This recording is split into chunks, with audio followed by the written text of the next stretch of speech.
Everyone steals. Borrowing is not a crime. There's nothing new under the sun. Those are just some of the responses you get when the topic of plagiarism comes up, right?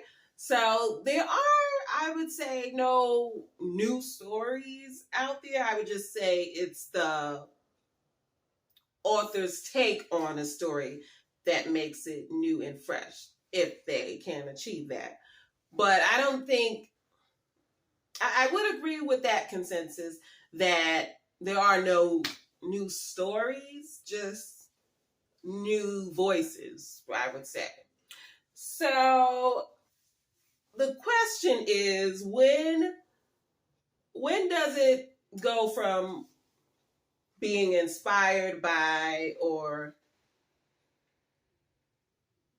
borrowing to outright literary thievery? Hello, my name is Tamika, and welcome to Junkie for a Story. Now, whether you stumbled upon this channel or are here by intention, thank you for stopping by. I hope you will like this video, and if so, please give it a like and subscribe at the end. And don't forget to hit the bell for notifications so that you won't miss out on any of my new releases. And let's get into it. So I came across an article this week, right? I came across an article about plagiarism. This is nothing new. So this was on The Guardian, that website. And it was about a debut author, or would-be debut author, who was found to have plagiarism in her upcoming novel that was scheduled for release. So Jumi Bello is a Black woman author, and she was writing her novel, The Leaving. And apparently they found plagiarism in the novel. The novel was scheduled to be released in July of this year by Riverhead Books. That has since been canceled because of the plagiarism. And when I was reading the story, it sounds like Bello was, I guess, under pressure from deadlines and just maybe busy life and all of that stuff, just the usual day-to-day grind. And then possibly her being a debut author may have contributed as well, because maybe she wasn't aware of the pressures that were placed on her, and maybe she wasn't quite ready to handle that. I don't know. It says that she was a debut author. I'm guessing she's somewhere in her 30-ish range as far as age, but it sounds like from her explanation that she was overwhelmed. That's what I read from her explanation. And so she said she was writing a story about a Black woman who was dealing with an unwanted pregnancy. And I can't quite remember what else was going on in the story, but the author Bello herself said that she wanted that's what it was. It was the protagonist suffered from mental illness.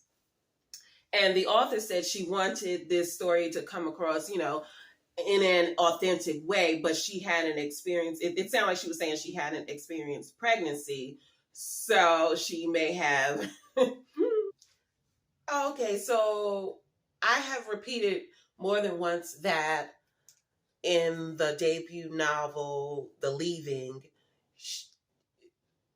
the main character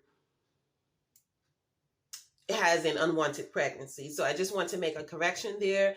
It's not an unwanted pregnancy, it's an unexpected pregnancy. So, just to be clear, Jumi Bello, she was writing a character who struggled with mental illness and unexpected pregnancy, okay? I don't know why. I just totally changed it in my head and made it that. So, just to be clear, it's an unexpected pregnancy that the main character goes through. She took from other people's stories to craft a story that was believable about a Black woman experiencing an unwanted pregnancy. So she kind of took from wherever she took, and somehow they found out, I guess the editor, or I'm not sure who, but it was found, the plagiarism within the story. And so Riverhead Books canceled that release. And then Bello, she wrote an essay, a personal essay on Literary Hub, or LitHub, I think it's called, lithub.com. And so she wrote an essay talking about her experience and, you know, getting caught in the plagiarism. And then that personal essay was taken down because they found, again, evidence of plagiarism. So I'm wondering if this author just doesn't understand plagiarism. Now, I'm not sure of her educational background and her writing background, because I will tell you, I myself am a little unsure at times on what crosses the line. But they do now, they do have like software, plagiarism software. So, but she was being traditionally published. So, I mean, she can just, it's not like it just goes from her and it stops there. You know, there's multiple people, I would think, reading the draft before it gets to publication. So even if she was unsure, you know, obviously they caught it before publication. So she's around people who can help her with that. But I'm just wondering on the second time, you know, with the essay, how are you still committing plagiarism just for a personal essay, you know? So, I mean, I can take the explanation for the debut novel, but then you turn around and plagiarize more in the personal essay. So it just sounds like, I don't know if it's laziness or not caring, or I'm not sure about that. I don't know what that is. I found it odd that she just had this situation, and this is all within a couple of months of each other, it sounds like, because the Guardian, the article came out in, I think it was on the 16th, May 16th, or something like that. It was in May. And the plagiarism, I think that happened sometime around February when it was caught, when it was discovered. And then, you know, the release was canceled. But this is all within this year, I'll say. It all happened in 2022, right? So I'm just like, what is happening that she just doesn't? Does she have any critique partners, or I don't know. It seems like she needs help, but I don't know if she's asking for help or if she just doesn't know people. Like, I don't know. This is one of those situations where you really benefit from having like-minded people in your friend circle, but also making those connections on a professional level so that, I don't know, maybe you can ask people like, hey, does this cross the line? Because although you don't even need friends, because you can, well, it does sound like there was intention there. She did admit at least with the debut novel, she admitted, it sounded like she was admitting to the plagiarism because she was saying she wanted it to sound real and she didn't have that experience of being pregnant, I think. So it sounded like there was intention there that she clearly took from someone else's story and put it in her story. So that has nothing to do with like having, you know, critique partners and stuff like that. So yeah, scratch that. But then I'm like, clearly people are looking at you at this point because you just had your debut novel canceled. So then you turn around and write a personal essay and commit plagiarism again. I mean, people, you are being scrutinized at this point. You know, like once your name is attached to plagiarism, I think people are just, they're always going to be looking because it's probably going to be assumed that your work has plagiarism in it. Once that happens, you know, it's hard to rid yourself of that reputation, I think. But, you know, personal essay, yet again, plagiarism is found. So I don't know. Anyway, I don't know. So that book has been canceled, The Leaving.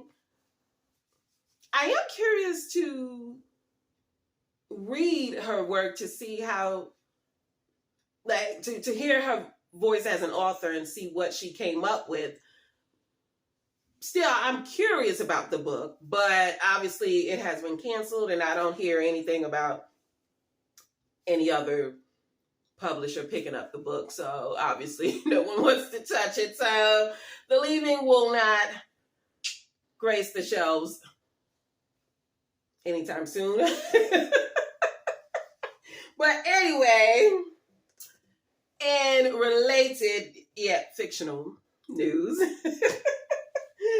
so I was reading and I finished the book. As a matter of fact, this book right here, The Plot. This is written by Jean Hanff Korelitz. Now, I never heard of this author, and this was my first time reading one of her novels. And she has quite a few novels, so she's got 6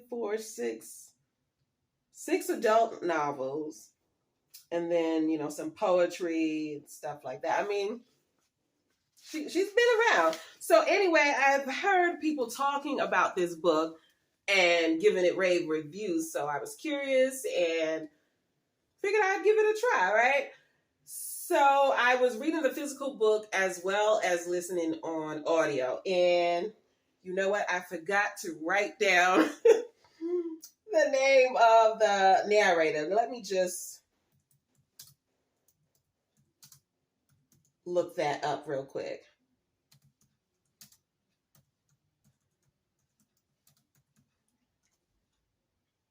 Because he did a great job. Now, you know what? I could have just looked it up on here. Now, I know there was just one narrator. It was a man. And I'm thinking, okay, it says narrated by Kirby Hayborn. Okay, so the audiobook was narrated by Kirby Hayborn. And he did a phenomenal job. He was really great. It felt like I was watching a play. He was very animated when needed, you know, but it also, he played each character distinctively, like individually. It wasn't just a flat performance where he just gave a blanket voice just across the board. Because sometimes they do that where they just, whether they're narrating a female voice or a male voice, it's just one note. And he really did a great, just superb job, especially with the female characters. I can't remember the name of one of them who I especially liked the way he performed her, but there was a woman where the main character, Jake, was talking to a woman in the bar, and she was just very flippant and outspoken. And the way he acted out that scene was just incredible. Anyway, so this book is about a bitter and inauspicious author who had success years ago and has since descended into professorship. Okay, and he decides to take advantage of a plot that he got from one of his former students, and he turns that into a successful novel. All goes well until he starts receiving these ominous threats from someone claiming that he stole the book from, obviously, the former student. So Jake Bonner, he's a professor, and he's that professor who thinks he's above this and doesn't get why I don't know if he doesn't get it, but he just believes he's better than this.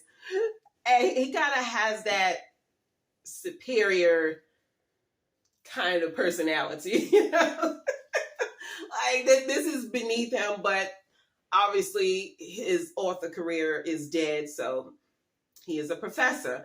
And then he comes across this student, Evan Parker. Well, he has this meeting with Evan Parker, which doesn't go well. Evan Parker is the kind of person you love to hate, basically. And so they don't hit it off well. Evan is kind of I know what I need to do. I don't really need you kind of a person. He's very off-putting, very, very disrespectful to just people in general. He leaves quite the impression. He's one of those people who is not, he's unforgettable, but in an appealing way. So they have this meeting, and, Bonner walks away abhorring this student. Then fast forward years later,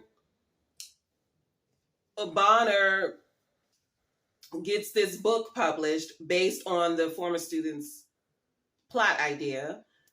And then he's, on his promo tour, going on all the, TV shows, doing all the promotion for the book. And the book is a success. And then he starts receiving these emails from an anonymous person who is telling him that he basically stole this plot from someone. And so Jake is trying to figure out who that person is, but it's just, all he's getting are the emails, and the name is Talented Tom. So he doesn't get much information from that. So, he's obviously, in a panic because he's feeling like he might get outed. And throughout the story, it keeps talking about Jake being a thief and stealing a story from his former student. But then the story takes a turn. Okay, I'm not going to say. Anyway, This story, it kind of, I was thinking of Stephen King Misery, but it kind of gives me those vibes, but it definitely is riveting, immersive, and just a page turner of a novel. So Jean, she really wrote this story well. It sounds like the medical information in here was well researched as well. A certain person comes into Jake's life who has some fatal plans for him, and he doesn't see it coming. And so, yeah, the plot twist in this book was staggering. I didn't see that as how it would play out. But yeah, I was quite impressed with this book. I will say, Jake Bonner, he read a lot older than what his age is stated in the story. He read a lot older. I was thinking he was like 50, 60-ish, just based on his references and his jaded personality. I was just thinking he was a lot older. And then his wife, Anna, I don't know why, but she kind of read younger than her age. But anyway, overall, this was a great book. If you're looking for something that's like fast-paced and thrilling, I would definitely pick this book up. And I was curious about it because it's about a writer. And if you like those books that have a book within a book, because the book that he stole, the plot idea that he stole, which is titled The Crib, you get excerpts of The Crib. No, it's titled Crib, but not The Crib. It's titled Crib. And you get excerpts of the story within the book. And that story in itself is quite interesting. So just this whole thing, the way it came together, is pretty entertaining, and I really enjoyed it. I don't agree. When I picked up this book, I was curious because I know it was about plagiarism, and me being a writer myself, that just made me curious. However, it reminded me kind of how people talk about film rights and getting your story, I don't know what it's called, with the the Writers Guild of America, I guess registered or something. But I remember someone saying how you should get it registered first before you talk to anybody about it, because if you talk to someone about it, then you might not be protected if that person you spoke to about it then turns it into something. Because at the end of the day, if you're just telling someone your idea, right? If they then turn around and turn that idea into a story, if they write a story, then to me, that's not plagiarism, right? Because they still had to write the story. You can't just go to someone with an idea and then that's what it is, right? Like even if you're working on a film, or if you're working on a TV show, or you're writing a novel, right? There have to be words on the page. So sometimes people are like, oh, she stole that from me. And I'm just like, did they really though?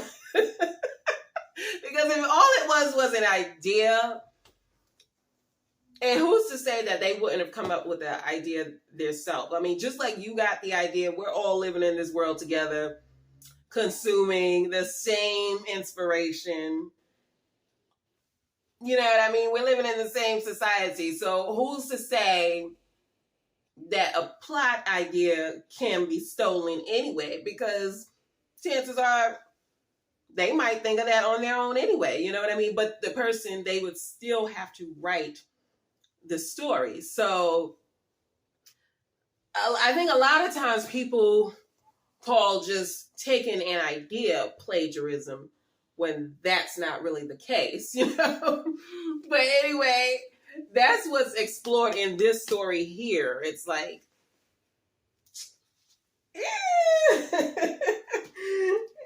I mean, yeah, it's not always plagiarism.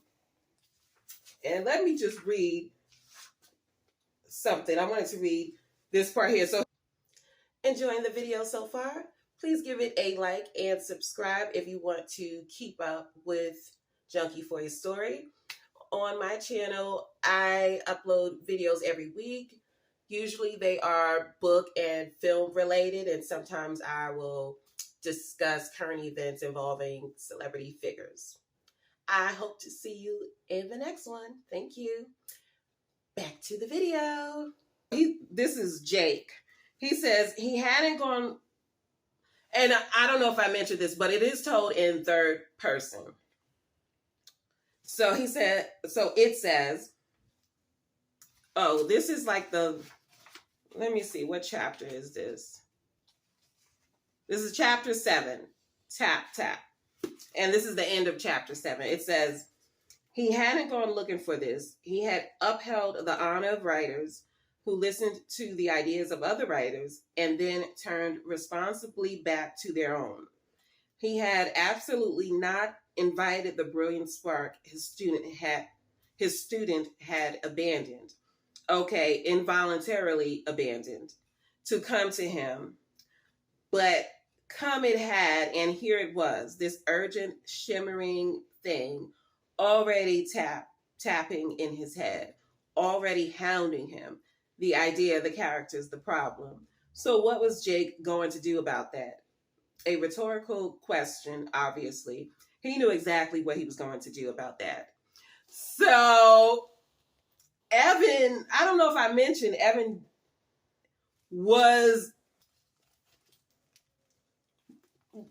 did die in the story.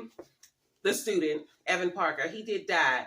And then, yeah, that's kind of when Jake, the professor, decided to pick up where Evan left off at, since he figured, hey, obviously, Evan is not going to publish this, right? So, again, if it's a plot,